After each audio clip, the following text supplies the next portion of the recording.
Master of Professional Accounting， 然后是加的 CPA 的那个 qualification， 然后之后就一直在 PwC serve 到现在，是做过审计，做过advisory， 做过还做过什么？做过 internal finance， 现在在做 digital， 这个东西还蛮多的。你是协会的什么？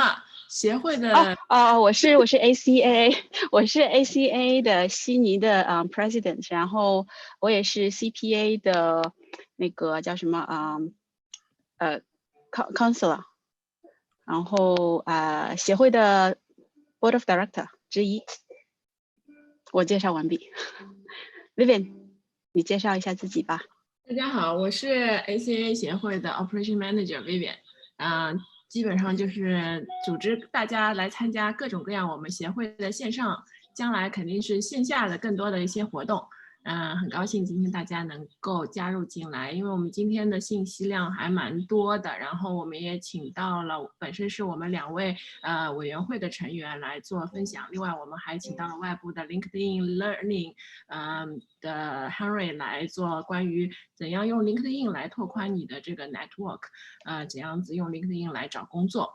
另外我们还请到了一个非常非常棒的，专门是负责给4大做英语培训的。那他的这个英语培训的亮点就在于，在不同的文化背景之下，怎样子在一个 business 的环境下能够有效的沟通。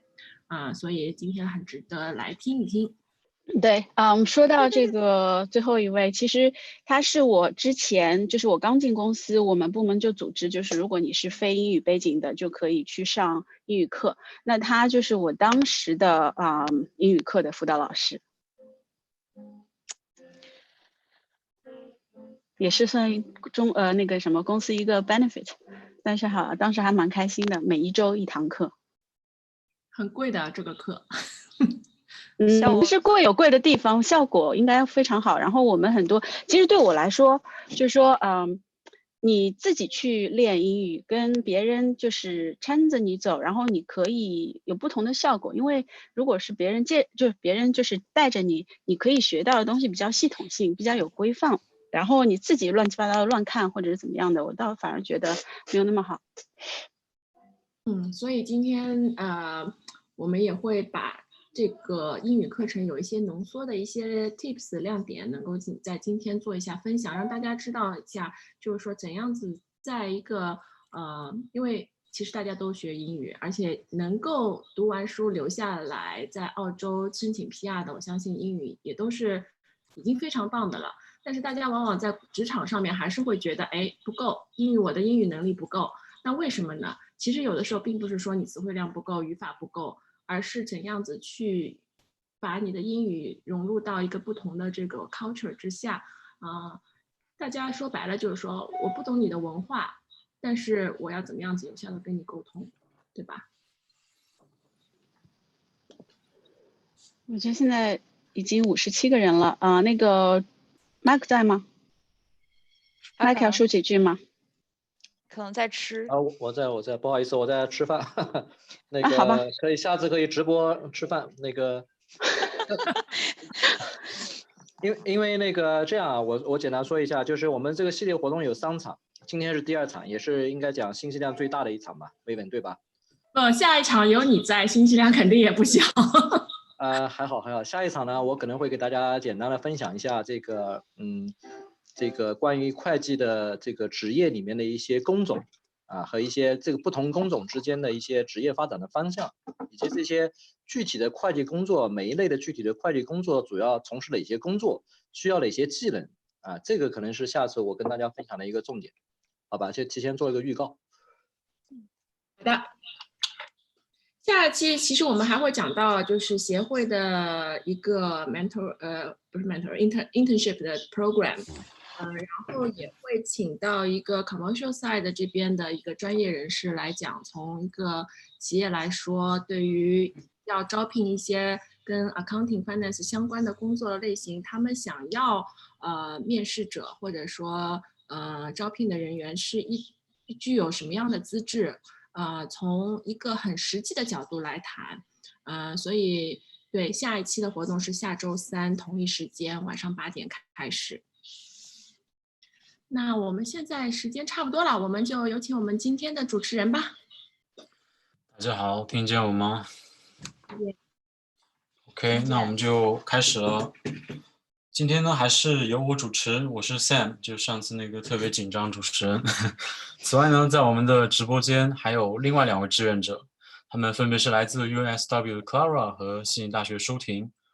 如果各位同学有问题的话，请将问题发到 chat 里或私聊他们，他们将为你解答。好这里是 ACA 澳大利亚中华会计师协会2020年学生线上活动，从容过渡学校到职场第2期。今天呢，我们的主题将围绕准会计人 Tips、LinkedIn 的使用和如何在职场上用英文交流。今天又有许多新的小伙伴加入，然后可能不太熟悉我们协会。我们协会成立于2016年9月，我们致力于在澳会计师朋友们和会计专业的学生朋友们提供一个学生和社交平台。针对学生朋友们，我们设立了学习交流群，其中就包括 CA 和 CPA 学习交流群。在群里，我们也邀请了一些资深的前辈参与大家的问题解答。此外呢，我们协会会定期在微信公众号提供一些工作机会，其中就包括了一些实习项目。若在会员年费是116澳币一年，但现在针对学生朋友们是58澳币一年。如果有兴趣的朋友们，可以扫码添加小助手的微信咨询详情。好那么今天我们首先要有请来自德勤的 Michelle 老师，其次呢是来自 University of Newcastle 的 Sammy 老师，接着呢是来自 LinkedIn 的 Henry 为我们介绍如何使用和维护 LinkedIn， 最后呢是来自 English for Business Leonie 为我们介绍怎样在职场中建立关系网和一些实用的商务写作技巧。在每个嘉宾结束演讲的时候呢，我们会有5分钟的 Q&A 环节，请有问题的小伙伴把问题发到 chat 里，我们将统一回复。好那么首先让我们有请 Michelle 老师来分享她的经验。Michelle 老师，你可以。不好意思，我是 Vivian 我是 ACA 协会的 Operation Manager。我看到 Leonie 已经在线上了。好。Sam 如果可以的话，可以用英文稍微把 agenda 也再介绍一遍好吗？ Okay, not a problem. Hi, Leon. Okay, so hello everyone, welcome to join the ACA Student Event 2. My name is Sam from Macquarie University, and today I will be the MC for today's event. So before the event, I might just give a short introduction of ACA for those not familiar with ACA. ACA is founded in late 2016 and it stands for Association of Chinese Accountants Australia, and our organization is non-for-profit. We now have 3 branches respectively located in New South Wales, Victoria, and Queensland. And okay, so the first speaker for today's event is a junior analyst from Deloitte, Michelle, and then lecturer from University of Newcastle, Sammy, and also Henry from LinkedIn. And lastly, we have Leonie from English for Business. So there will be 5 minutes Q&A section after speakers sharing. Please send your questions through chat. So now let's welcome to Michelle to share her topic. Michelle, could you please unmute yourself and share your screen? Yes, okay. So let me share my screen first.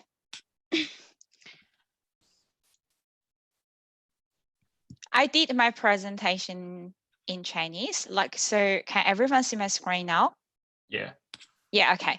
I did that in Chinese, but because we have non-Chinese speaker here, so maybe I will just talk in English, and then some term I just use Chinese.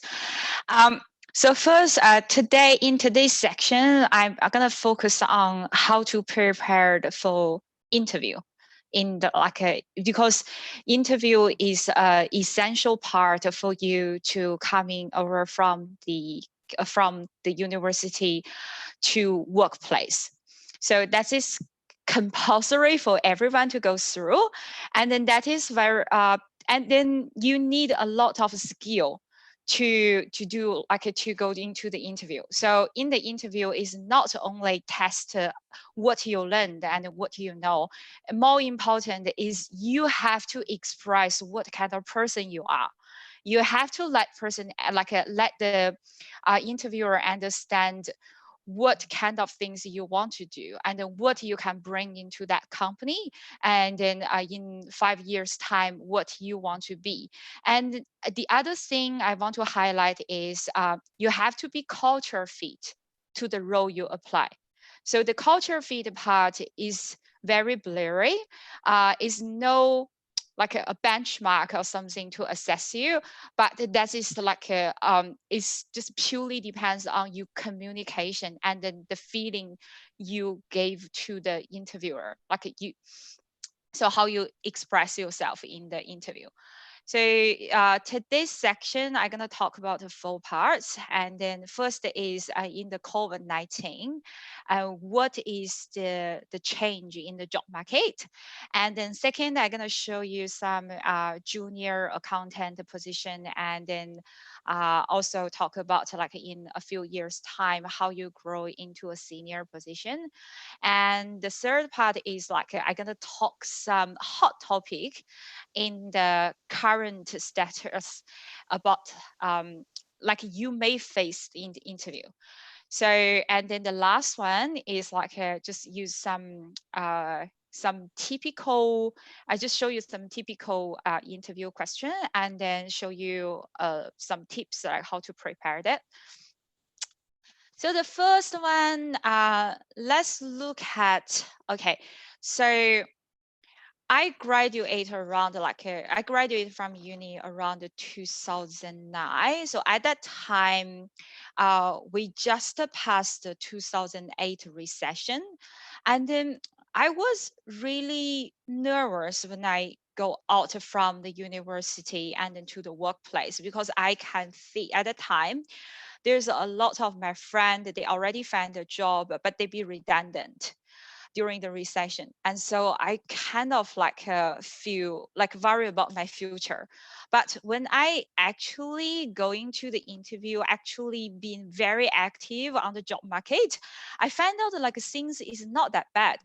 Actually, I still got not a lot, but I still got some interview opportunity. I still have the I still get some opportunity which is I didn't expect they're gonna come to me.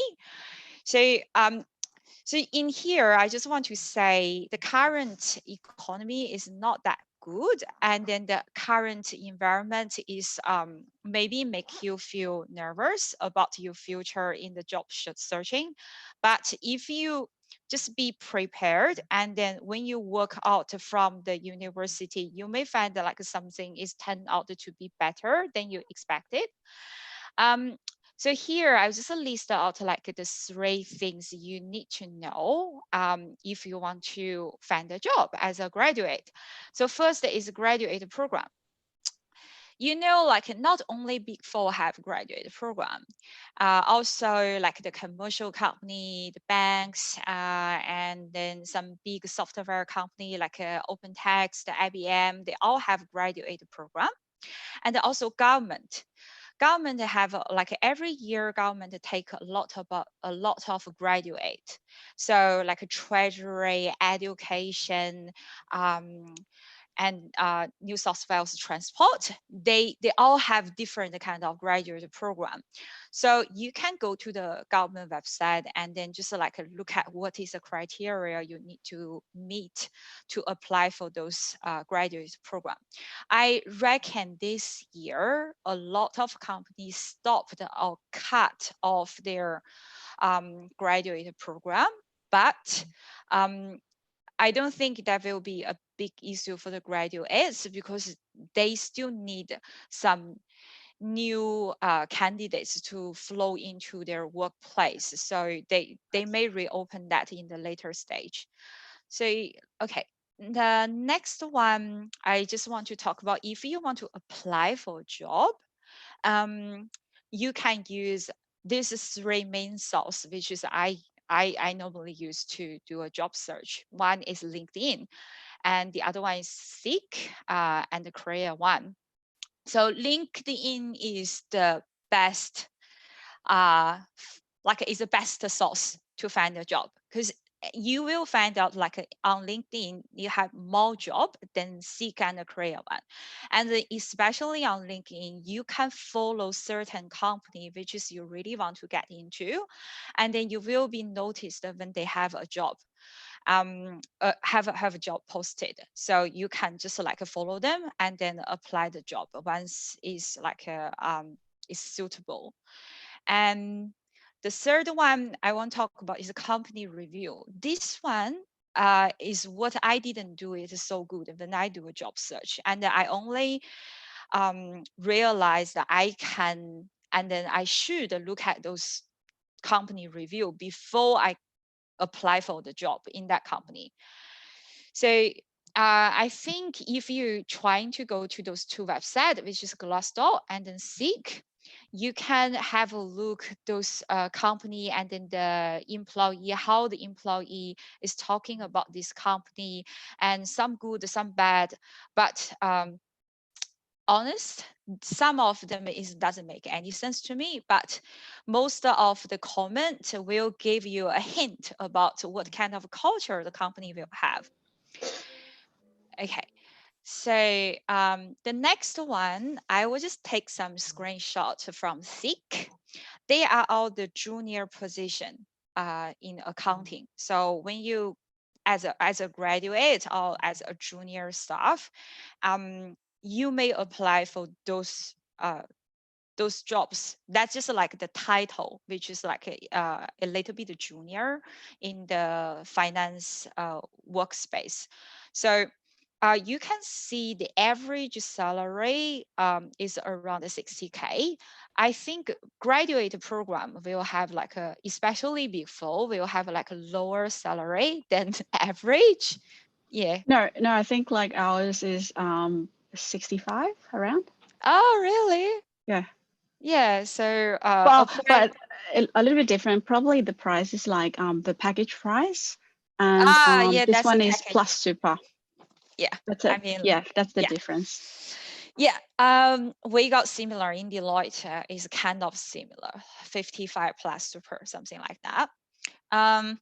Yeah, so when you apply for those jobs, no matter what is the job description, no matter what is the job title, if you go into Seek and then look at those JD, you will find that they have very common things for junior, for junior position. Normally they ask you, it's you can help the senior accountant to prepare month end, can prepare document. You can help and you can be the coordinator between the auditor and then also to your manager.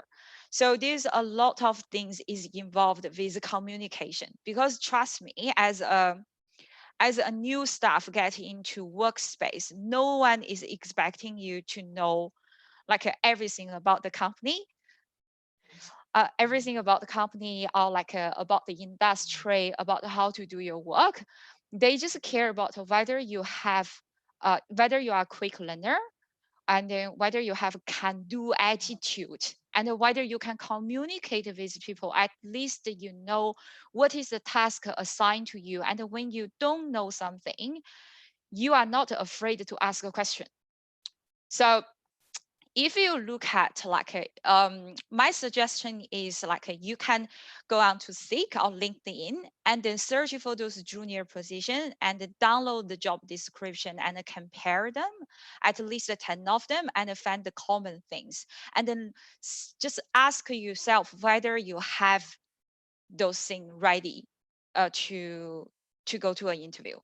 Because you will be asked the question, and then you also will be asked how you demonstrate you can achieve them.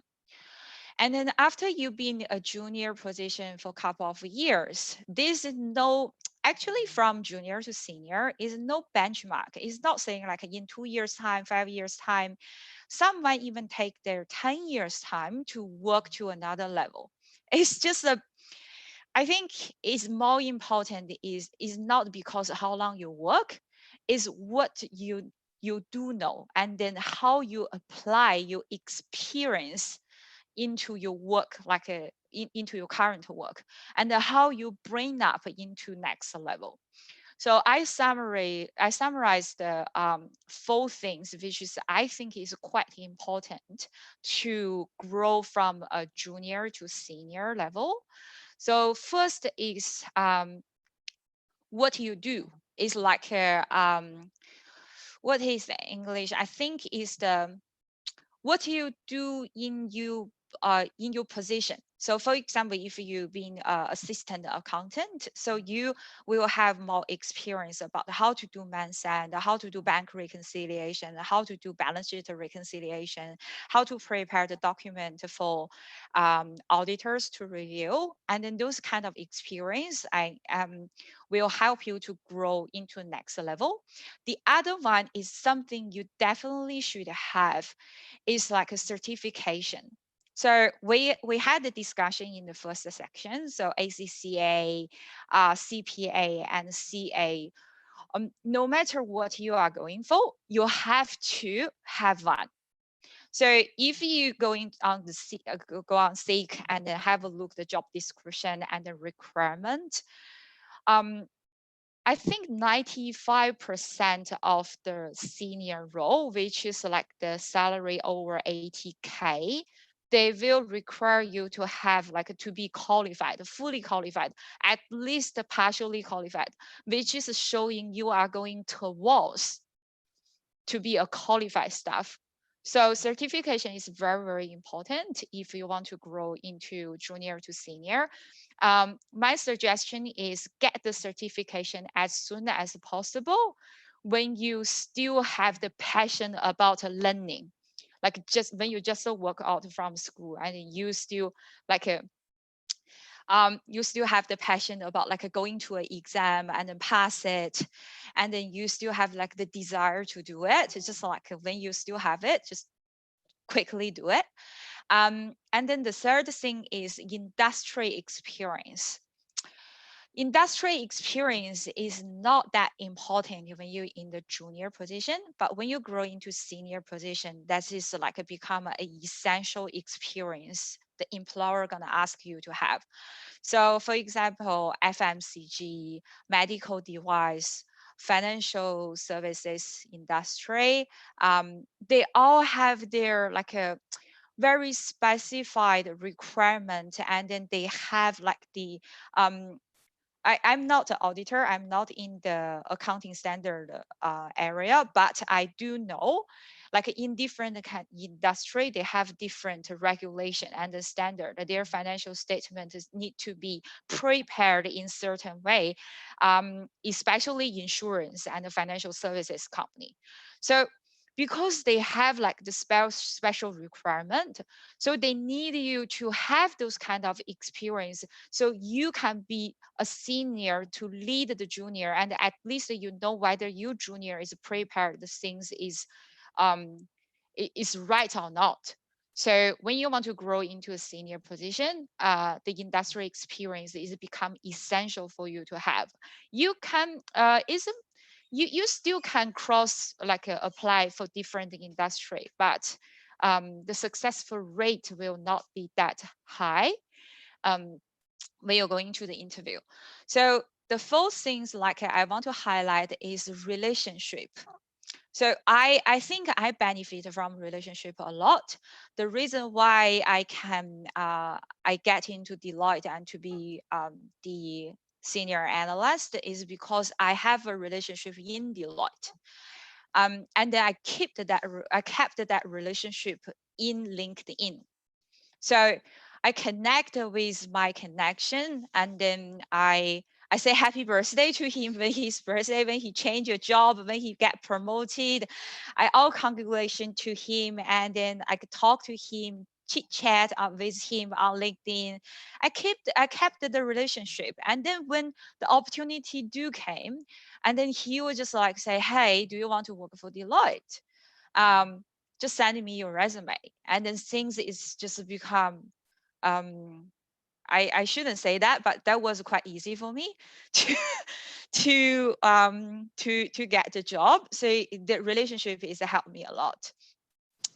And yeah, I want to add on to this. Sorry. I think this situation happened a lot in ACAA membership because we actually have a lot of linkage, and we successfully help a lot of members to join the company that they want to join. So, yeah. And the ACCA is definitely a good place you can do your social.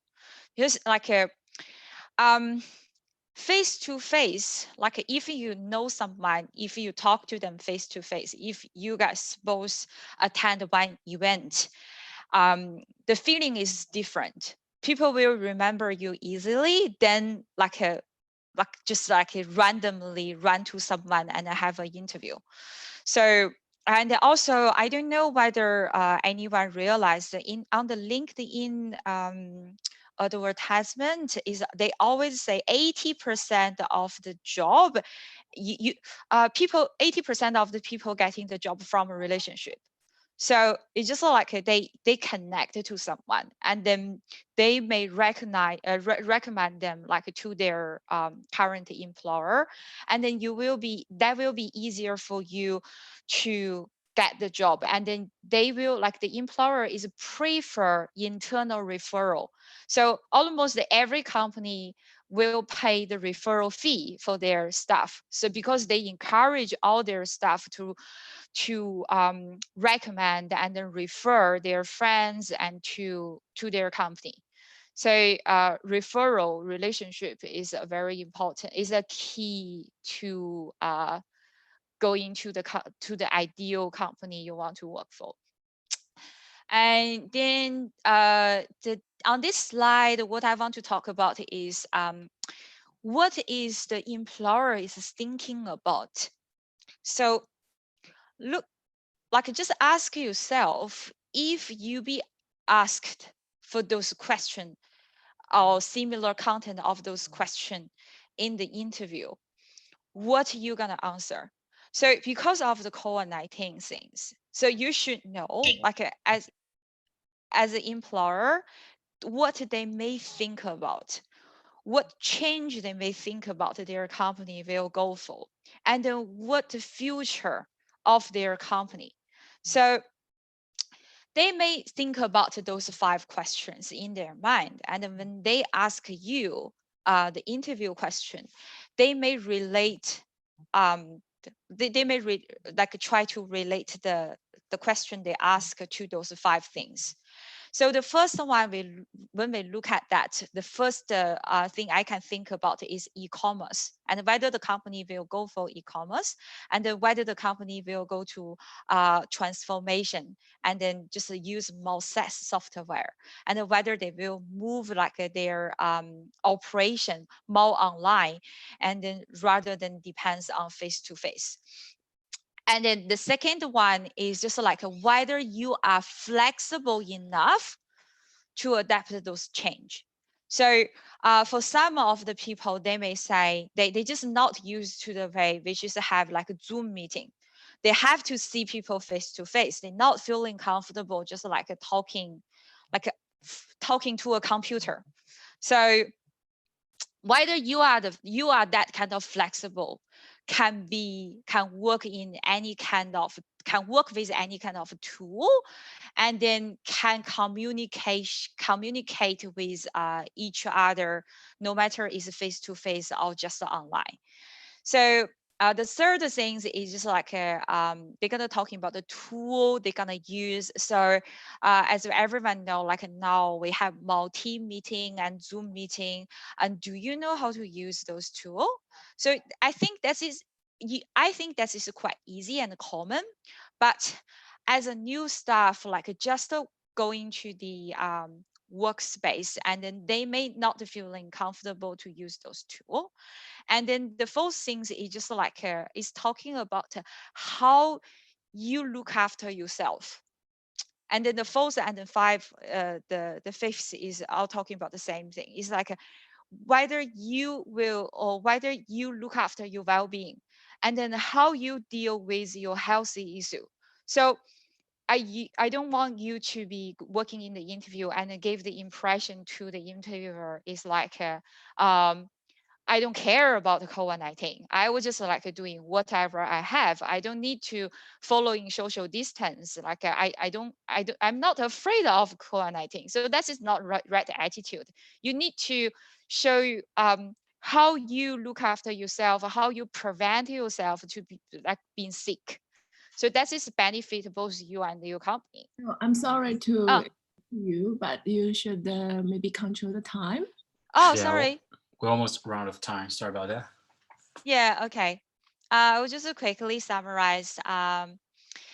This slide is talking about some typical like a hot topic in the interview. Maybe people will ask you. So e-commerce and then cash flow management, well-being. I talk about communication is very important, and global supply chain. And then you can search for that. And the resilience is also like how you deal with your mental health. And then the last one, I was just like talking about the interview skill. I only want to highlight one thing, is the STAR model. The STAR model is being talking by all the recruiter and then like in all the interview tips. But I would just want to say is like you may think about you are just a student. You don't know, you don't have a like an example to talk about in the interview, but that is not the thing. You can, if you ever did some volunteer job, like for example, like these volunteers for the ACAA, and then they organize a event, like for example, this online event, they organize it, they liaise with all the stakeholder, and then they talk to the guest speaker, and then they do the online the marketing and all those things. That is all can be your example to show in the STAR model. So if you are just like a student, like don't lock yourself in the classroom, just work out and then just involved with those social activity and then being volunteer for them, and then get more opportunity to work on a project, and then at least you will have something to say in the interview. Okay, finished. Thank you. Thank you, Michelle. So we have a very tight schedule. We might just move to the Q&A section after Sammy's sharing, right? Sammy, could you please share your slides and unmute yourself? Okay, can you guys hear me? Yeah, sure. Yeah. Okay, let me get started.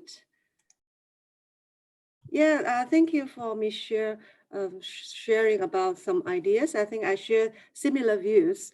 Today I'm going to focus on from students' perspective, how students during their study on campus, how they can get most out of those activities they attend, and actively looking for opportunities to get prepared from their university life to workplace and make this transition more smoothly. So I will focus on this. Hopefully you get some important information and take away from this presentation. As teacher, the most really happy things to see is to see students succeed. So today, I will focus on how, as a students, you can get prepared in advance to get prepared for those core skills that you need when you step into the workplace, and think about what opportunities that you can actually grasp. As eventually, I'll propose some suggestions. From my teaching experience, many years of teaching experience, I do understand students learn from what they have learned from, like in the class, the skills, the knowledge, they are important, but there are big gaps between what you learn in the classroom and what you're going to, the skills that you need for dealing with the workplace issues. So there are big gaps.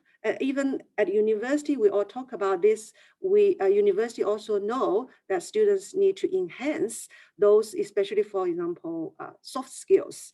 So university also working towards this. But I think from students' perspective, the key thing is you understand it, you get prepared from your perspective and the actions, what actions you are going to take. I remember when I attend university workshop, once the HR manager from Big Four shared some idea with us. So they talk about 4 criteria, selection criteria they used for select accounting graduates. So one, like this slide shows, academic results. The general criteria is above credit, maybe quite surprising for some students. They would think, oh, I need HD or D to get into Big Four, but that's not actually not the case. And then they will look at whether the students attend some extracurricular activities, whether they had an internship experience, how they demonstrate their leadership skills. So all these activities actually you can, as a student, to actively look for some opportunities during your study time and think about when you attend these activities, what are the purpose behind those learning process? So think about these are the learning process for you to gain the skills that you needed. As Michelle has just shared with us, you have the target now. So you are looking for becoming an accounting professional. And now these are the job requirements. And during the study time, how can you equip yourself with those skills that you need? And you need to ask the question and think about what action you need to take. Don't be afraid to make a mistake. That's a luxury to be a student. You're not going to be fired by your teacher. While in the workplace, probably you'll be more cautious. And then you need to reflect and think about what I have learned from it. I think most of the students understand the difference between hard skill and soft skills. So start with the hard skills here. Basically, the fundamental business and accounting principle and procedure are, of course, very important. So think about how you position yourself into a business. You need to have this solid understanding of how business operate and how accountant fits into those roles and provide important information analysis for decision making. So that's basically the rule of accountant. And though to fit this role, you need analytical skills, and to work in Australia workplace, you need excellent English speaking and oral and written skills. Today we invited Leonie. Later on, she will share with you some tips for English for business. And I'm going to extend a little bit about the tools that you need to learn to those accounting skills and tools. Actually, I did a quick survey among our ACAA community members. So they gave me some ideas about what they suggest or recommend students to learn. So here are some examples. Later on, if you want to get these slides, you can contact our student or volunteer. So for example, Excel, most of students probably know how to do the basic function like VLOOKUP. So this, from professional's perspective, it's a very basic skill. And you can start looking at some learning opportunity for pivot tables, for example, and more advanced level like macro and VBA. And VBA stands for Visual Basic for Applications. Of course, it depends on what your level currently is. And you can also look for some business intelligence tools. The most popular one could be Power BI. And often when you look through some the job description, you will find the requirement for accounting software. So these are the examples. Actually, these days, you find lots of opportunities to learn, like LinkedIn Learning. Probably you know LinkedIn, but not every student know LinkedIn Learning. I know. Later on, you can hear more about from our guest about the tips of using LinkedIn Learning. I think from my experience as a student, it's a good platform to build up your skills. Just quickly get some certificate from LinkedIn Learning, actually that will be reflect in your accounts. And potential employee can also look at what you have learned in your LinkedIn Learning the portfolio. So that's some advantage. And you can also look at some other learning platform. So there's lots of opportunities. I think here the key thing is to be motivated, keep motivated for learning. So it's just like an exercise. It's not really an easy thing to keep motivated. So you need to manage your motivation. As a professional, you should always be looking to learn new skills. So after getting your degree, this is just the starting point. I know that when you start your uni, you may just think, oh, I want to get a degree. But actually, after a few months, I would suggest you really need to look beyond the degree and think about what is the life after graduation. Right? So the earlier you think about that, the better you can get prepared. So my tip for you is to get involved in some group. So learn with the group. Like we have those CPA, CA study group that you can think of how to join this group and be more motivated with peers. So we often encourage peer learning, right? So this is a very good opportunity for you to stay ahead. And the other possible way of getting involved and learn more of this knowledge is to attend some professional workshops, like organized by CA, CPA, or our ACAA. We also have a more mentoring program every year. So if you can find a more experienced professional to be your mentor, I believe you gain a lot from that.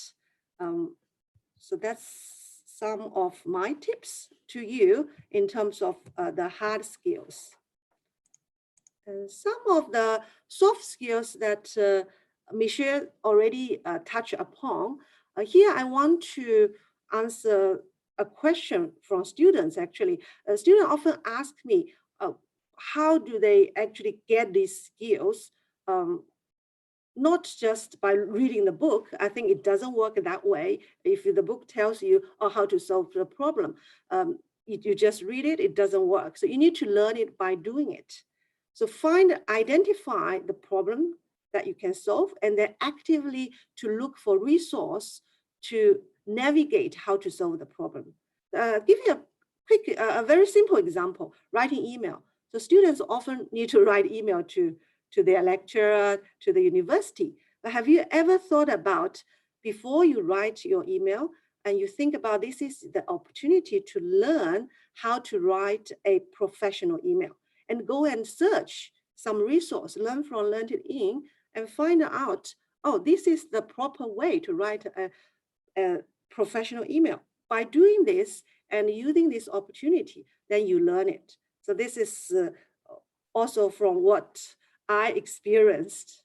So you can actively look for some opportunities at university. For example, there are some competitive programs. I know one, it's called Univative. Currently it's open, and students also can apply for it. I know it's very competitive, but I believe during the process of application, you can actually gain a lot from the process. The other opportunities, like the university often have the career and students development program. You can look for University Career Hub website. One of thing that I highly recommend is the volunteer opportunities. By attending the or volunteering activities, that opportunities may lead you to internship opportunities, and later on may lead you to even find your ideal job. So that's very common. I have heard a lot of stories from ACAA. Some students get involved in the volunteer activities, and then they also later on get job. I think our ACAA also can probably later on organize an activity to ask our students volunteer to share with you guys about what they have learned through the process. I believe that would be very helpful. And now I also would like to share with you as an example from SICK. And after you have heard about what I have said about all these skills, the quick way you can look at how to target, how to make your plan is go to the, let me just check whether you can see this document. Yeah, so go to the SICK website. I find a 3 open graduate program like this one. So when you look at the selection criteria, you see for accounting graduate, they do not ask you for experience. So of course, you need a degree and basic understanding of key financial documents. You need to demonstrate that, and some accounting software, as I said. And I share with you the other one that I saw on the SICK website. So this accounting program, if you look at the selection criteria, so you can see they focus much more on soft skills. So communication skills, internship skills, and teamwork skills. There's another one quite interesting. They require Mandarin speaking. And if you have the Mandarin, if you have the work experience in China, that's also a plus. Good time management, they mentioned about it. And as I mentioned, like MYOB or CERA experience or even learning experience can also a plus for you. So go and get a certificate from Learning Inc. That could be helpful. At the last, I'm conscious about the time. So I'm going to just quickly show you the last thing I want to say, which is some students may, I overheard sometimes students talk about what I'm learning at university, like all this consolidation, I may not use it in future in the workplace. It doesn't mean it's not important. By establishing or building up your learning skills and think about the process that you learn some more difficult topic, it's also an opportunity for you to revise whatever you learn as a very important fundamental accounting and business knowledge. So think about this is a process, and also reflect and think about, your target, you're going to get the accounting job, and how can you fit these skills into your learning, and use your, don't just waste your holiday. It's an important time for you to have a rest. That's right. But after a few weeks of really rest for vacation, and think about, you need to get back to closing the gap. As I mentioned in the beginning, there is a big gap between the skill that you learn, if you just learn in the classroom, and the skill you need for your workplace. And think ahead and plan. Most importantly is to reach out and step out of your comfort zone. Like today, it's very good you attend this event, and later on, if you can attend some other events, that's the first step. You step out your comfort zone and to be connected with the real professional world. That's pretty much what I want to say. And feel free to leave your questions and any topics that you are interested in as a students, and let's give us some feedback that which can help us to prepare our future students event. Thank you. Thank you, Tammy.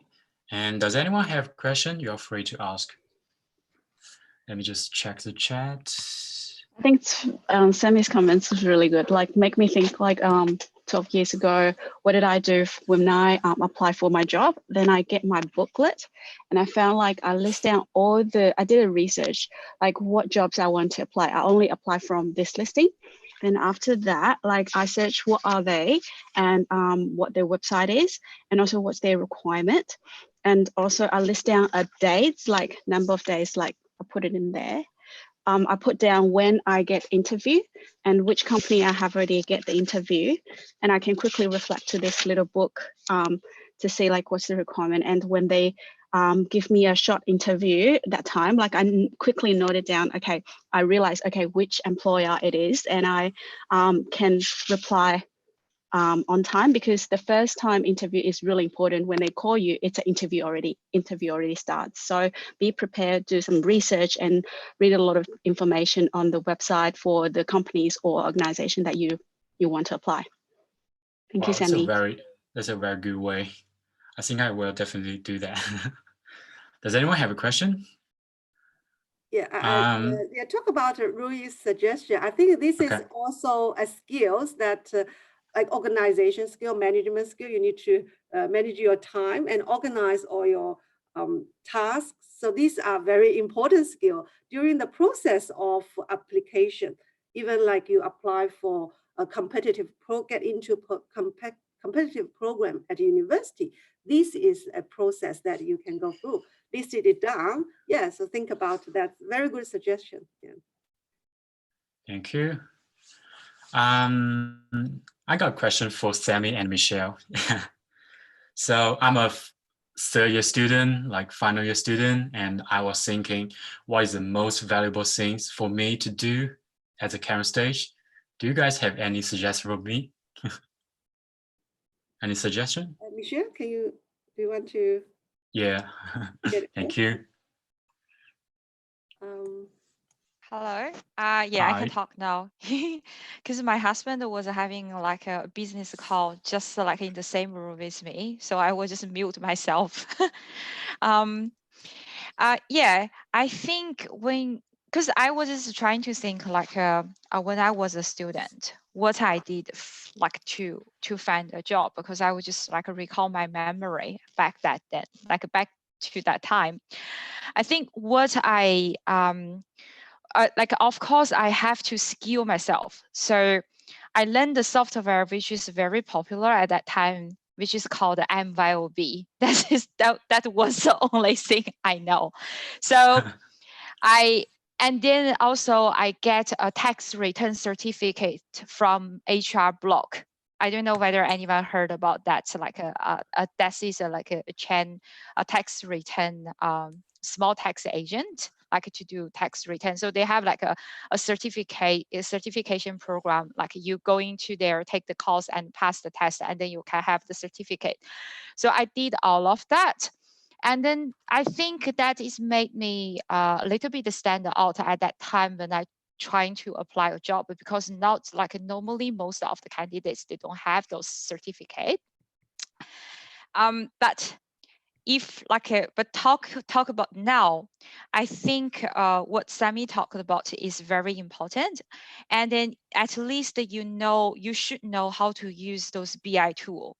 And then you know what kind of software is popular at the market, and then do your research before you go into the interview, because on the job description, most of the company will have a software preference. Keep in mind the 70% of like a top 500 company using SAP. And then also the rest of them, like maybe the 80% of the rest of them use Oracle. And then a lot of government body and the non-for-profit use SAN, which is Info ERP. So that is like the common things they have. And then you definitely need to know, like do some research about those systems. And then as a junior staff, it's very important whether you know how to extract the report from that system. So that will help you like to be stand out like in the interview. That is my view. Okay, thank you, Michelle. So time is ticking away, so we might just move on to next section, and we might have more Q&A time after the event. So now we might just invite Henry from LinkedIn to share his topic. Henry, you might just unmute yourself and share your slides. Henry? Sure thing. Can you all hear me? A thumbs up or wave or anything like that? Brilliant. Okay, I'll start sharing my screen. I just wanted to sort of double down what Sammy was saying beforehand around, creating that culture of learning, that continuous cultural learning with yourself. Whether or not you're in a position or not, it is something that you can do today so easily, especially since you all have access to LinkedIn Learning. One thing that LinkedIn's actually implemented right now is, especially with everyone working from home, is what we call a silent disco. So what we do there is 15 minutes every morning. We block out 15 minutes in our diary and we go into LinkedIn Learning and we just look at a couple of snippets or a couple of videos that we want to develop with ourselves, whether it be about our roles or about a job that we're applying internally or externally as well. There's always something there that we can do to develop on ourselves. And because it's only 15 minutes a day in a week, that's an hour and a half that you've invested back in yourself. And imagine if you did that over a year's time, how much investment in yourself that you could do to really develop yourself in your career. So it's something which I implore. It's called silent discoing. It's super easy to do. I'm more than happy to give some advice about that. But enough about that. Today, I'm actually not going to be diving too much into LinkedIn Learning. I'm actually going to be diving into LinkedIn.com itself and why it's really important to have a LinkedIn profile up to date and what it really means to you applying for a job on LinkedIn or else, as well as for you trying to upskill yourself using LinkedIn Learning that way. I've been through the dance of applying for jobs from being a student. So I actually was in a financial institution beforehand and done that dance. And you need to come prepared and you need to have yourself in the best frame of mind when going into those situations that way. I'm going to come from an angle of a digital perspective via LinkedIn itself and have a conversation about that. So here's what I'm going to be talking to you about in a bit more detail today. Essentially, for students itself, it is a great platform for you to research more about opportunities that you probably didn't even know existed on the platform. Similarly, it's a great way for companies to market themselves out to yourself. There are tons of companies today who are marketing themselves to graduates and to students on LinkedIn currently. They have implemented hundreds of thousands of dollars to try and drag you along and try and influence you to look at their jobs and try and influence you as a potential hire. I can come in terms of conversations I've had with banks and other Chinese institutions based in Australia and New Zealand. Graduate and student recruitment is actually one of their more challenging roles. The reasons being is because obviously you don't have all that work experience that they can question you on. So they're going to be questioning you on other things as well, about your character, about who you are as an individual, about what transferable skills can you bring into that role and how that's going to impact the wider team. This is all information that you can actually attach to your LinkedIn profile and as a way in which companies can access that information to help shuffle through candidates who they want and don't want. So enough on that, onto LinkedIn. So LinkedIn today essentially is a huge corporate networking platform, allowing you to have access to further members, network with your peers and employees, as well as identify potential customers, opportunities and roles that you probably didn't even know existed previously. But I want to show you a quick video, something that we've been doing about branding on LinkedIn. It's called our In It Together campaign, which we've driven out. You may have seen this before in Australia. We've tried to drive this out to try and showcase what LinkedIn's really about. Hopefully it plays when I go to the next slide, and I hope you enjoy it.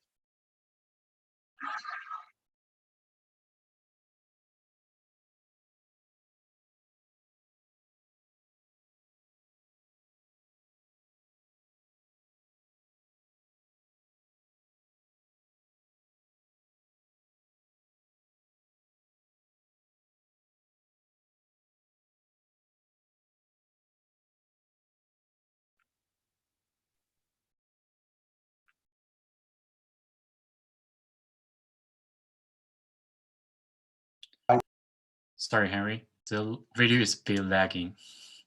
It's lagging a little bit? Yeah, it's lagging a little bit. Sorry. No, that's fine.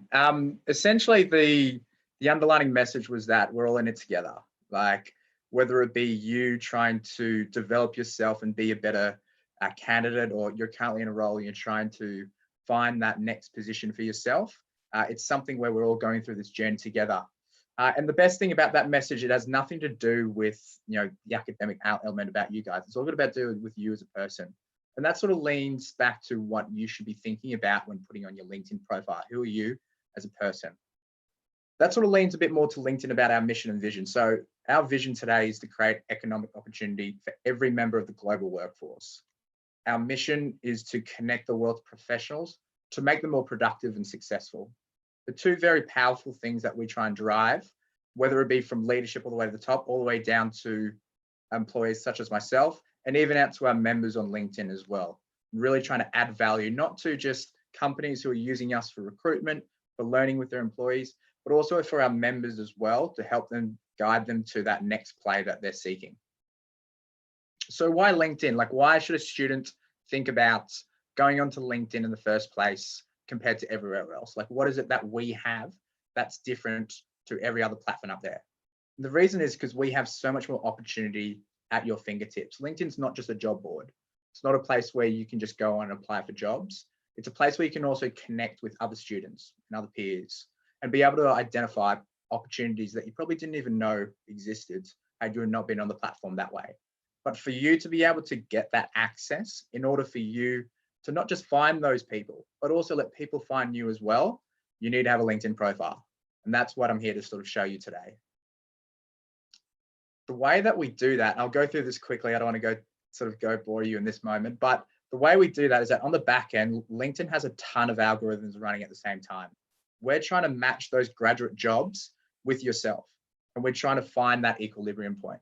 In order for us to do that, we need information. We need to know who you are as a person, where you've studied, what your ambitions are, what skills you have, soft and hard, and so that we can match you correctly with that job on LinkedIn. Similarly, with LinkedIn Learning, we want to uncover what type of skills do you have? What type of skills do you want to develop? And through LinkedIn Learning, we can actually recommend the skills that you should develop on, or we could see who else in your peer group are researching certain skills on LinkedIn Learning and suggest those to you as well. So there's a real wide range of things that we can be doing with you, but it all really comes back to the LinkedIn profile. So that's what we're going to be looking at today. So the LinkedIn profile, essentially for students, I always like to focus more on who you are, what are your ambitions, what are you going to bring to this company, and how are you going to change the world? And that's what I want you to be thinking about every time you create a LinkedIn profile, especially as a student. You're not going to be able to get away with saying what the work experience that you have, because you might have an internship, which is great, but a lot of companies are actually leaning towards culture and trying to understand you as a person and how you're going to boost the people around you to make sure that everyone's successful. And we can actually showcase this on LinkedIn. The first thing I always start with is making sure you have a great profile photo. If you're a doctor, I'd love to see you wear a doctor's gown. If you work in construction, you're in a construction wear. If you're in an office, you wear your office wear. It really does boost the amount of views that you get on LinkedIn. So it's very important that that happens that way. The second is your industry. Now, this could be tricky because you could work in a financial tech industry. You could be working in a finance role that could be situated with education. It's really important that you layer finance as your predominant industry. Reasons being is there's other ways that we can separate you if you do work in other industries later on. Drafting a compelling summary. So I'm going back to what I said beforehand about how are you going to impact the people around you? How are you going to impact the company you're about to work for? How are you going to change the world? If you were to impress me about who you are, this is your time to be able to do that. It's a great way for you to showcase that on LinkedIn. There's one platform on LinkedIn that companies use to identify people who fit the cultural fit of an organization. There's also another way in which people can headhunt people on LinkedIn as well. And it's all picked up from information from your LinkedIn profile. So having this information there, it really will stand you out compared to the rest of the pack.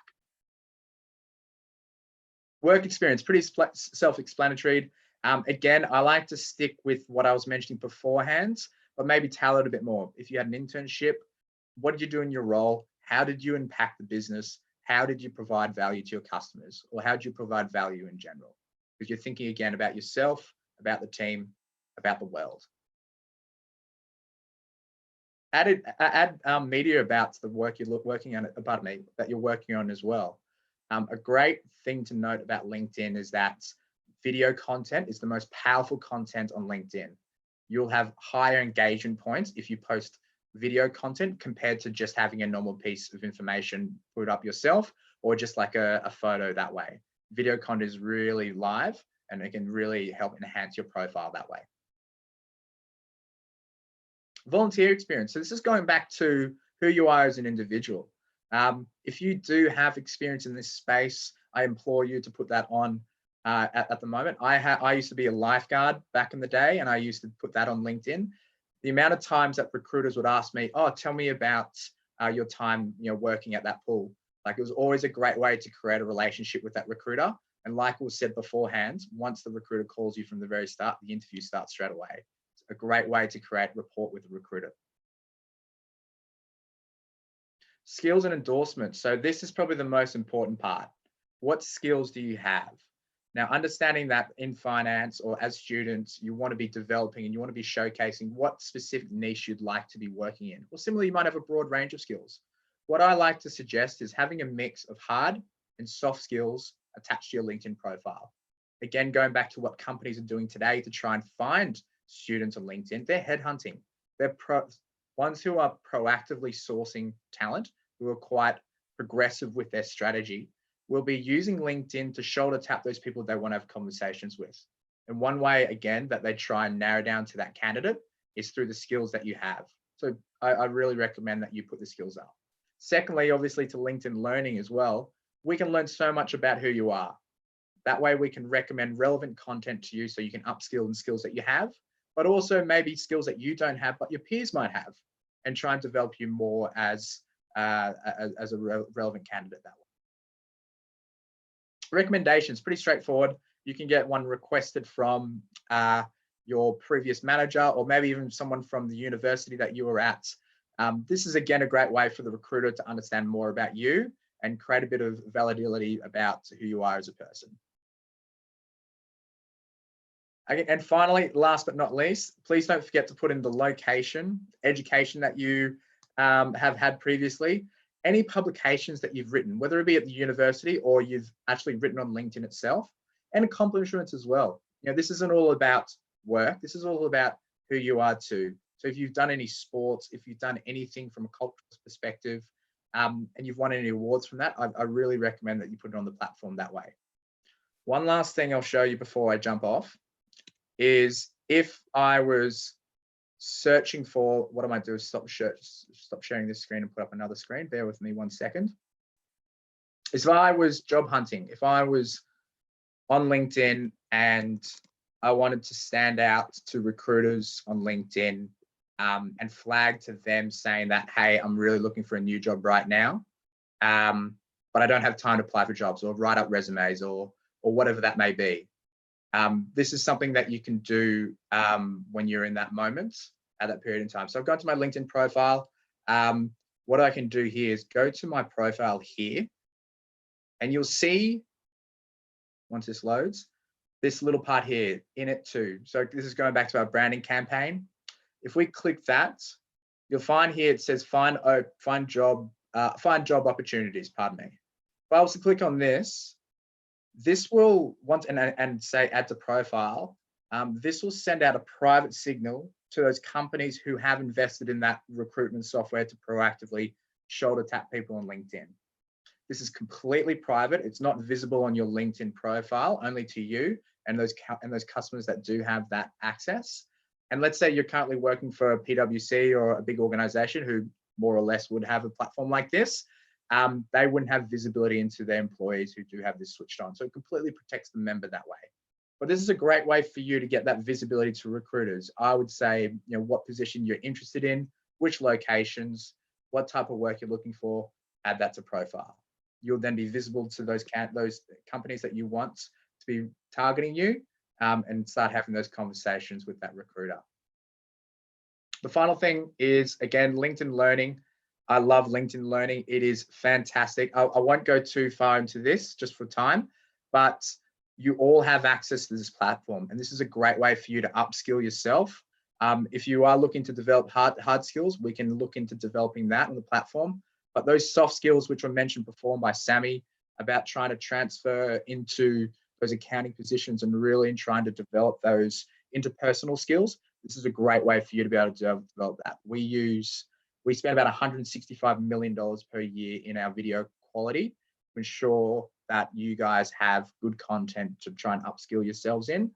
They're usually done by top authors, industry leaders, politicians as well, to try and make sure that it's coming from a credible source that way. So it is a great resource. I highly recommend that you invest time in LinkedIn Learning so you can invest time in yourself. Thank you very much. Thank you, Henry. Thank you, Henry. Does anyone have a question for Henry? You're free to ask. Hey, Henry, I've got a question, because when you show up the LinkedIn Learning tab, there is another little tabs, like one of those called Insights. What is that? Like, you see the icons pop up? Yeah, great question. So this is one of those little things that employees get that's not everyone gets on LinkedIn. So think of LinkedIn as like a database almost. So we got our members who are producing their LinkedIn profiles, who are interacting with other members on LinkedIn. Similarly, we've got companies who are promoting themselves, they're promoting their brands and engaging with those members for recruitment or whatever. LinkedIn picks up billions and billions of data points each week based on those interactions. And based on that information, we can uncover more about the global workforce than most other platforms today. So we can understand things like the demand and supply for talent, talent flows, attrition levels in companies, gender reports, skill reports as well. Anything related to talent and being able to understand the talent market more, this platform or that platform called Talent Insights allows those people to make really informed decisions about their recruitment strategy. So graduates, for example, if they're trying to identify what does a graduate want to see in a future employer, that company using that insights can produce content or target people in a certain way to ensure that they can engage those people correctly. Okay, thanks, Henry. We got a question for you. How much has talent seeking dropped it off since COVID-19? Has talent seeking in terms of like headhunting, as I'm assuming that's sort of what he's meaning. So it hasn't dropped off that much. It's just the language that people need to approach needs to be different. You got to remember that these are very interesting times. The language which companies use to attract and recruit will not be the same as what they used beforehand. Similarly, companies are still trying to pipeline for projects or for growth when they get out of COVID-19.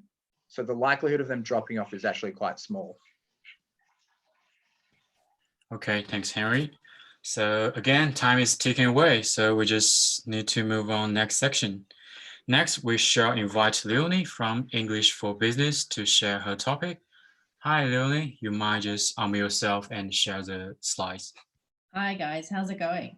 Good, thanks. How are you? Yeah, really good.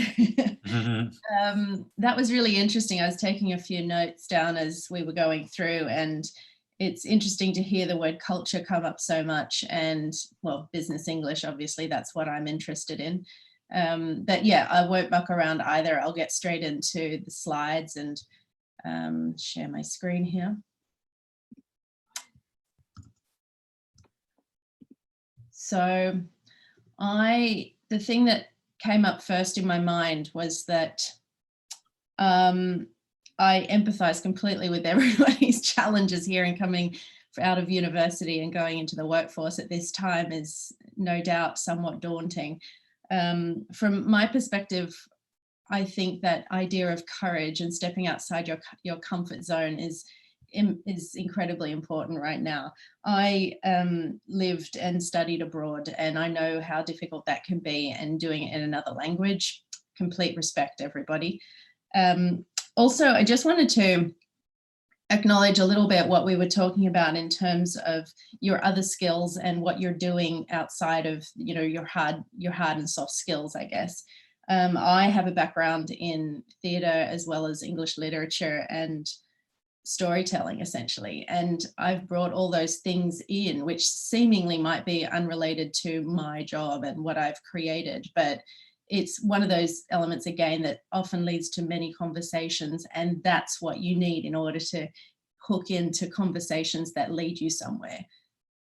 So while theatre and literature and English and language all are somewhat related, they are the elements outside of the normal that allow you to gain an interest with somebody. Those are the relationships that you need to keep on building. And it's that initial hook that's sometimes the hardest thing for people. I work a lot with PwC and Deloitte and other large organizations, Bank of China as well. And what I've seen over time is that that's really difficult. Small talk is hard. So we call them soft skills, but they're actually hard skills. So that idea of courage comes back and time and again. And what I like the idea of is something called interested curiosity. If you can go into every situation with interested curiosity and be curious, fascinated, and ask lots of questions, I think that's where you start to build those relationships. You'll make mistakes, you'll say dumb things, you'll ask dumb questions, but that's how you learn. So factor it into your learning process that you're going to look like a fool at times as you're on this learning process, but just allow it to be okay. So I am going to share the slides with you afterwards. I've got a link that I'll give you, and you can just put your email address in there and you'll be able to download them. So I also asked a few of my close recent students what they thought. I told them I was coming to speak to you tonight. And I said, what is the weirdest thing that you know about working in Australia, or the most challenging thing? And they said how relaxed the working environment is in Australia. They said, and it was a little chat, so I've just sort of put it verbatim straight here. They said, definitely. And then flexibility is really a thing. So this is from PwC, there you go. So it's not necessarily in every company, but that people aren't looking over your shoulder all the time. There is this responsibility that comes in, and that factors in later to what I'm going to talk about in terms of building relationships and trust, the ability to allow people to trust you, and therefore you have to ask more questions in those situations. So the idea of speaking up and asking a question when you don't know the answer to something, do it. It's not a rude thing to do, no matter how senior the person is. If you think that you can go and ask someone else later those questions, that's going to reduce the trust other people have in you. So if you have the question there, just allow that question to come to the surface and take some time in that moment to say, hang on, I think I have a question, and let me just think about that for a minute. I'm not sure I understand completely. What do you mean by? We talk about this confirming of information too is really important. And from an Anglo-Saxon perspective, when somebody is clarifying information with me, I trust them. I know they're going to speak up and ask me a question if they don't understand. And if somebody says yes, yes, yes, yes, yes too often, that's when I start to doubt that they've understood what I've said. So that's why sometimes what one person might feel is respectful and doing the right thing, in somebody else's mind it might be disrespectful or losing trust, and that's not what you want in this Anglo-Saxon environment. Unfortunately, even though we hear about diversity being challenged and we work in a multinational environment, we do still work in an Anglo-dominant culture. So that's why these things, they sort of do come into a very cultural perspective.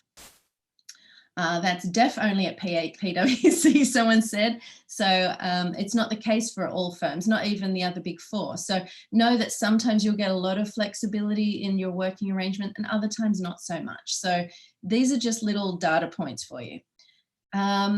Yeah, so this one's a bit longer. I think the essence here is the culture and the personalities. You will be celebrated because you have a different personality, because you are standing outside of the norm. So a friend of mine once said to me, choose what is the strangest thing about you and champion it and push it further forward. So don't feel like you have to fit in per se. You have to be chatty and friendly with people, and that's what's going to get you involved. Tonight, essentially, though, I want to talk a little more about building relationships, speaking up in meetings, and a little hack on business writing. So I'm going to make them just really simple, 3 simple points that will hopefully give you the insight. Again, like we said earlier, you might feel like you're ready to get stuck into things, but there is this gap that's happening between university and the corporate space. I work at UNSW working with students who are about to go into internships, and this is exactly what they're struggling with as well. So building relationships, here's just 5 quick tips. Often this will make literal sense in your head. You'll understand the words, and then later you'll go, that's what she meant. So it is about playing around with these ideas and pushing them forward and being courageous, having interested curiosity. Being open and transparent. We'll talk more about this when we discuss low and high context cultures. We are in our low context culture, which means that we are very direct or very literal. There's not much metaphor. We'll say what we mean. We'll ask questions if we don't understand. And that's often a little bit of a shift between cultures. Being in service to the person you're connected with. I like this idea of not going in and asking for something, because you are right now about to go in and ask for a job. So how can you do this in a time where foreseeably it's a little challenging? I would be really focusing on building relationships. And that means not asking for a job necessarily directly. Go onto LinkedIn, find those people 2 or 3 levels above you that aren't too far advanced beyond where you are right now, and connect in with them, build that relationship. I think like Michelle said, say happy birthday, say congratulations. If you find an article you think they might like, share that with them. You want to stand out from the crowd. Providing solutions rather than presenting problems, probably more once you're in your career, but that's something I learned early on and it served me well. Being consistent and following up, follow up, follow up, follow up. No matter where you go, if you say you'll do something, do it. Show interested curiosity, as I mentioned. Now, small talk, like I said, no matter how senior the person, I have consistently found small talk to be challenging for people. So I'll run through this quite quickly. Like I said, you'll get the slides. You can go into it in more detail later. Of course, weather, weekend. What did you do on the weekend? People have told me that that's very Australian. I didn't know that before, but people will ask you, what are you doing on the weekend? But from about Thursday onwards, and from Monday, Tuesday, they'll say, what did you do on the weekend? It's simply a way of connecting with people. Something about your family, but not too personal. Work-related subjects, current affairs, but be really simple about it. I know everyone's talking COVID right now. Everyone's asking, how are you? It might get a little tedious for people. So maybe step into something a little different. Often the simplest and most profound and successful small talk tip I have for you is make an observation of your surroundings. Oh, I really like your shirt. Oh, those Bose headphones. Yes, I used to have those. They're great. Whatever it is, if you've got some point to connect with the person, all small talk is connecting very quickly with someone else. Don't go too highbrow, too confusing, too very sophisticated economic modeling or anything. Something simple. I like your scarf. That speaker was interesting. I didn't like what she said there. What do you think? Something that gets the other person talking. Your thoughts on something. Asking questions, always good. Ask a question and listen. It's going to be your biggest tool in small talk. Now, Australians, Anglo-Saxon in general, maybe like to talk about positive things. Frame everything positively. Don't talk about your medical illnesses or what terrible thing happened on the weekend, something positive. Anything too personal. I think the children thing is interesting. If someone offers information about their family, and people often do, that's fine, but don't ask if people have children. Sometimes it can be a sensitive issue. Work-related subjects that are private. Current affairs, I'd steer clear of current affairs, keep it light. Don't ask what you earn. Observations on physique. You don't want to get too personal or physical. Just keep it something maybe about clothing, not something too personal. Who did you vote for? Bit personal. Are you married? How old are you? We don't like it. Anything too political. So I'll move right on to speaking up in meetings. Now, it's easy to say that, very difficult to do for many people, especially when you're entering your career. So the challenges I think they stem from primarily are intercultural differences. And I'm not going to go into too many specifics other than to look at some research from a woman called Erin Mayers. And she talks about many different areas, but I'm going to focus on these three: communication, leading, and building trust. So here's something she developed, and she sort of plots different countries across these kinds of x-axes. So high context, we can see China, Australia, opposite ends of the scale. And what we mean by this is a low context culture is going to be more explicit in its communication. A high context culture will be able to say something but mean something very different. Now that's why I will fail miserably possibly if I'm trying to have a very subtle conversation in China. That would be challenging. So this is where one of my clients from an Indian background, actually a very high context culture, he was telling me that in his meetings, he was listening really carefully and trying to understand what was going on around him and just try and intuit what was really being said. And we spoke about the situation, and actually I said to him, I think they were meaning exactly what they said in this situation. Now, I'm not saying it's always like that. I'm not saying things aren't, we say, written between the lines, but I think we're just looking at tendencies here. So we don't want to pigeonhole too much, where we don't want to stereotype too much, but there are these tendencies. And I know I get teased for being literal by some of my friends. And I think it probably does mean that I err on the side of being too literal. So just be mindful sometimes if you can feel yourself trying to look too hard for hidden meaning, it may not be there. A few tips: don't assume the message extends beyond the spoken or written words. Do be careful when working with other high context cultures. Contextual cues differ across cultures. Now, in terms of leading, again, we have China and Australia at the opposite ends of the scale. We've got a hierarchical culture versus a more egalitarian culture.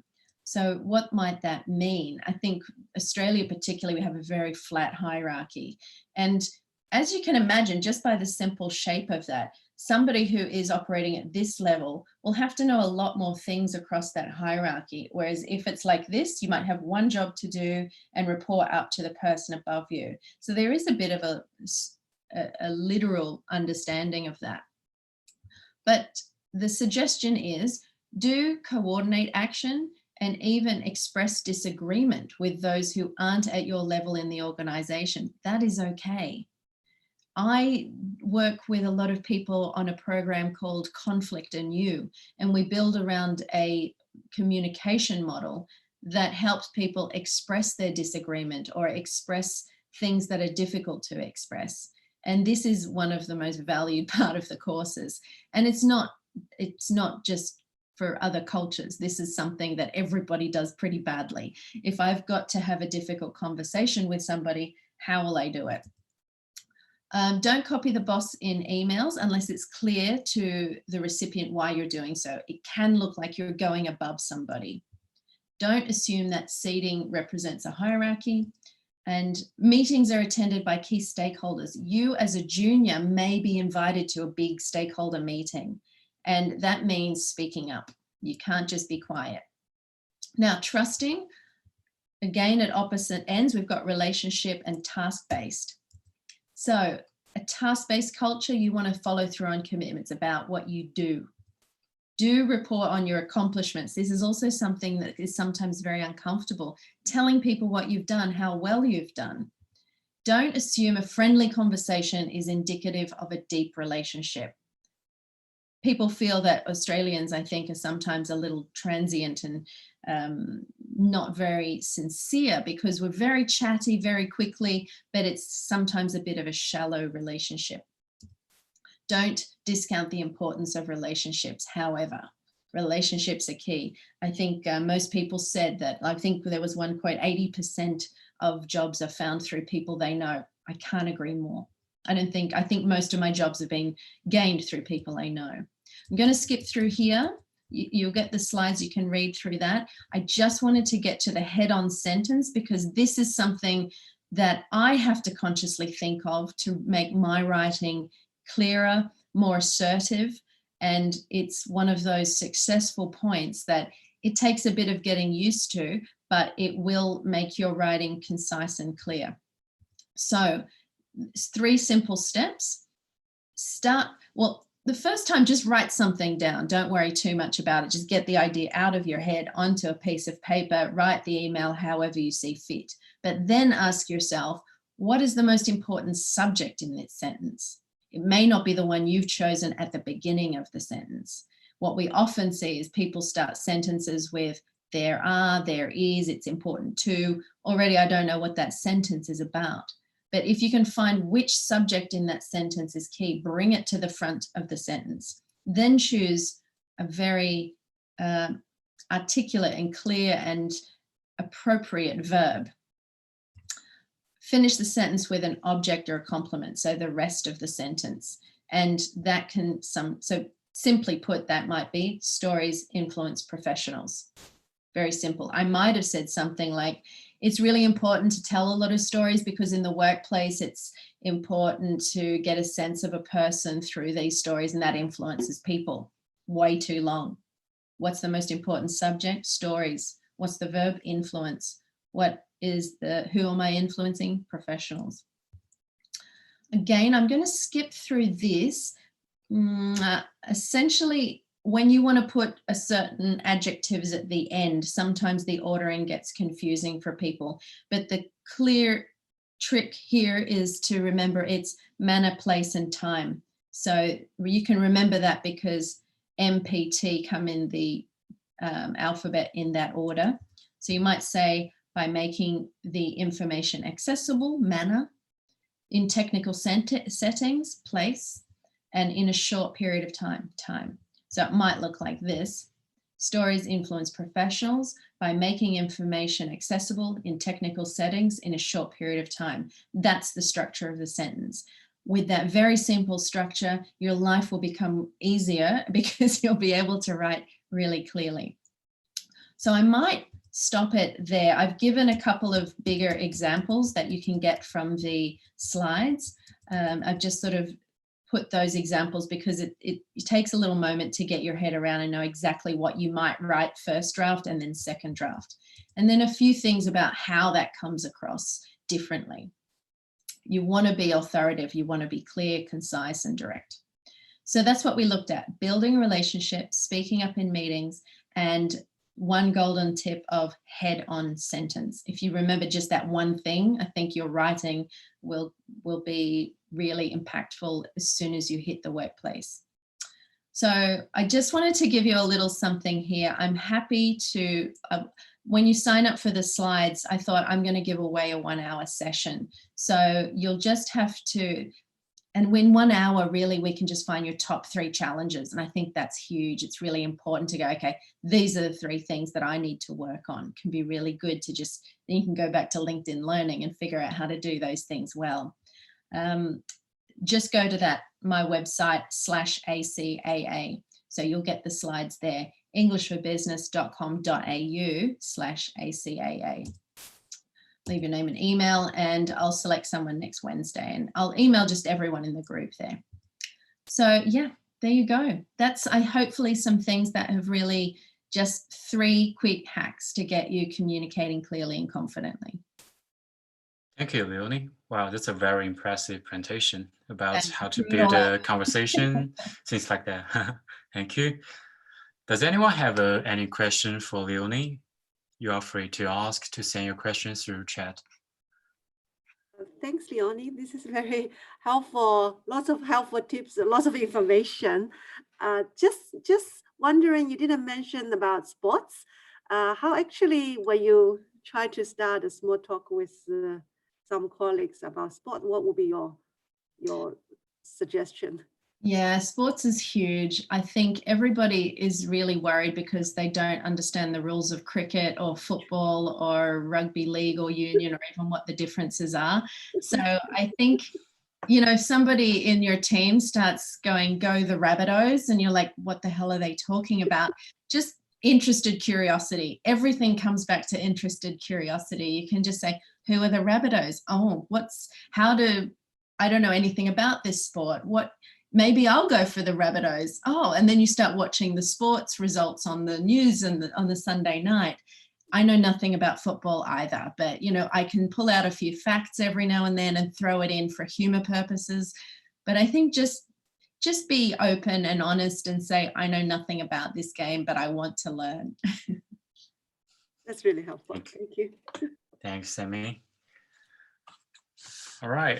Does anyone have a question? Okay, so we shall end the event for today. So, and again, thank you, Leonie. Thank you, Henry. Thank you, Themi, Michelle, for speaking to the ACA student event today. ACA and me are grateful for the time and effort you took to share your thoughts and experience. And thank you for people being here today. And it's been a pleasure being with all of you. Next week, I will be waiting for you at the same time, 8 o'clock Wednesday, for the Lost ACCA event 3. So thank you for your patience. I wish you all a very good night. See you. Bye-bye. Thank you so much, Leonie. Thank you, everyone. Sammy and Michelle and Harry. Bye. Thanks again. It's really, really good session. Thank you, everyone. I did a lot of notes today. Yeah, me too. Really learned. All right, and today we've got more than 100 people attend our session. I saw 100 in the participants in Zoom and around 20 on the YouTube.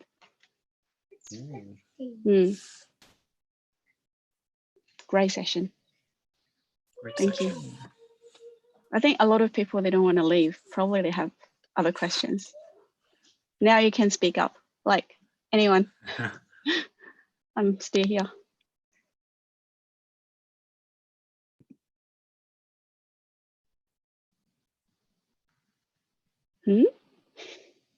Still lots of people hanging around. What happened? We got 42 participants.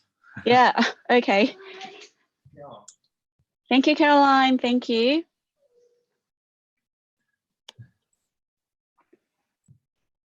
Okay. Have a good night, everyone. Bye for now. See you next week. See you.